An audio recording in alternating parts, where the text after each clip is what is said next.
So, that flat tire, that was a thing that happened. I went on that bikepacking trip on my electric bike and I took a gamble. I decided to not get a set of extra inner tubes to bring with me. I figured it was only a weekend trip. I was going to be out there for 2 nights max, and I figured the chances of me getting a flat in that time frame were pretty slim. As I'm sure we've all seen the video, that is certainly not the case. Yeah, I used and abused that bike a little too hard on the, there's some biking trails in the part where I got the flat in Glen Major Forest. I wound up having to push the bike out, the 70-pound electric bike, along with my 35-pound pack. Thankfully, where I got the flat, I wound up only being, I think it was like a kilometer away from the parking lot where I had my wife come pick me up. That could have been a lot worse if I was a lot deeper in the woods, because, you know, that's not fun, pushing that heavy bike. It was really dumb to not bring an extra set of inner tubes. To be honest, I was kind of expecting it to happen. I figured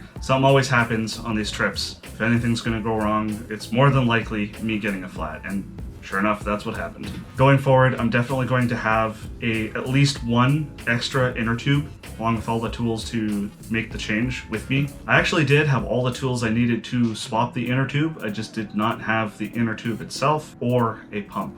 And part of the problem is it's the Super 73 with the bike that I was using on this trip. It's not really meant for these sorts of things. It's not meant for heavy duty off-road riding. It's got no suspension. It's a fairly heavy bike. It's got the fat tires on it, which is nice, which means it's got some pretty decent ability to float on top of like sand and loose dirt and things like that. The lack of suspension, I think that might have helped if I had suspension, because what I think caused the flat, I haven't actually torn the tire apart to take a look if there's anything poking through, but I suspect it wasn't so much anything poking it, so much as wear and tear from my heavy ass and my gear on top of an already heavy bike with a high PSI.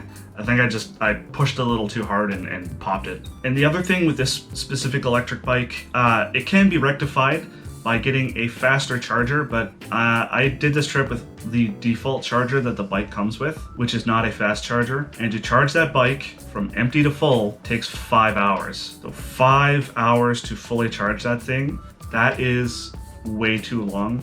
Now that I've done a couple of these sorts of trips, I'm starting to get a feel for what I personally think is the sweet spot for time spent charging. I think 3 hours is the maximum amount of time that I'm willing to wait. Any more than that, and you're spending way too much time sitting around waiting for the bike or whatever you're riding to charge, rather than actually out on the trail or on the road making distance. And going forward, I think that is my target for when I'm looking at how long it takes to charge a new battery from empty to full. And it's bad enough where you're sitting out front of a church or sitting out front of a grocery store for a few hours, but while you're waiting around for things to charge, you know, you obviously have to take bathroom breaks, you're exposed to the sun longer if you're not under shade. I know for some people, even 3 hours seems like a lot of time, but you know, when your bike or your skateboard is doing all the work getting you from point A to point B, that's sort of the trade-off you have to make, is you gotta spend a little bit of time waiting for it to recuperate itself at the charger. If you can find something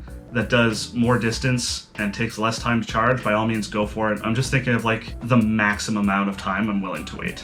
As for the bike specifically compared to a skateboard, the bike opens up many more off-road capabilities, which is actually a good thing, because before I went on this trip, it wasn't clear to me just how much of the Trans-Canada Trail, even on really dense urban areas like where I live. I basically live in the satellite exterior of the Greater Toronto area, and even here the Trans-Canada Trail tries to take as many green spaces and trail systems as it possibly can. I mean, it does have to use roads and the paved bike trails to connect in certain spots, but it makes an effort to go through as little populated areas as possible.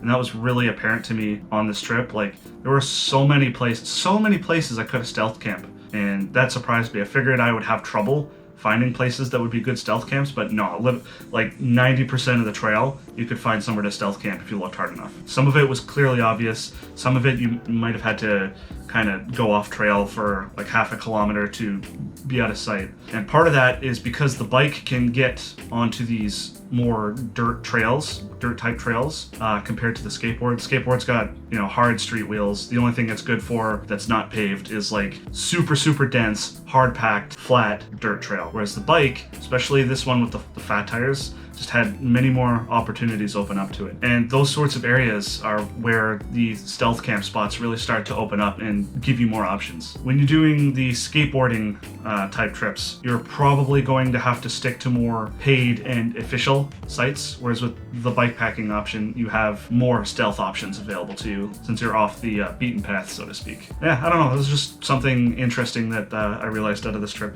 Another interesting thing compared to the electric skateboard trip I did is that although my overall pace when I was actually moving might have been slower than the skateboard, my average rate of travel was more consistent. With the skateboard, I would either be going super fast on the paved areas where I could ride, or areas where I had to stop and pick up the skateboard to manually hike, like on certain roads where there's no paved shoulders and I had to carry it to the next rideable area, right? That caused severe slowdowns and really cut into my distance that I was making. Whereas with the bike, I'm not doing nearly as much distance per day, but it's more consistent. I was more consistently able to get to my next charging stop within the time frame that I was expecting. There was a little bit of slowdown here and there, like certain hills where I didn't want to nuke my battery trying to ride up, or super sandy areas where even with the fat tires, the bike wasn't able to handle it. The downside to that is obviously the bike, a lot bigger and a lot heavier. I could leave the bike locked up outside if I needed to go in somewhere, but with the skateboard, I just kick the kicktail, pop it up, and carry it with me inside if I need to go to the grocery store or something. It doesn't matter so much for like the 5 minutes you're going to be inside doing something, but if you're going to be somewhere for a while, like you're staying somewhere overnight and you got to leave your bike locked up outside for whatever reason, like say you're at a motel where you can't bring the bike inside, that opens it up to the opportunity of theft, especially if it's an electric bike where thieves are like, that looks expensive, mine. And I've had bikes stolen in the past, and not even like expensive bikes, like really janky like Walmart bikes. And as anyone who's actually experienced with bikepacking who watches this video is probably questioning why I had all my gear in a backpack on the bike instead of strapped to the actual bike frame. By doing that, you lower the center of gravity of the bike, which makes it more stable by attaching everything to the frame rather than on your back. And it makes riding more comfortable because you don't have all that weight on your back when you're riding. I thankfully didn't really have too much of an issue with that on this trip because the bike is already relatively heavy. It didn't have a super high center of gravity to begin with, and I'm used to carrying that pack. So me personally, I didn't experience any pain or any suffering from having the backpack on while bikepacking. And if you're interested in bikepacking, you don't have all the fancy bags and stuff to attach to the frame, it's perfectly fine to just stick everything in a backpack and bike that way. And yeah, well, ultimately it sucks that I got the flat and had to bail out of the trip. Just like my 300-kilometer skatepacking trip, I am going to make the necessary repairs and we're gonna go and finish that trip. That's it for this one, guys. Thanks for watching.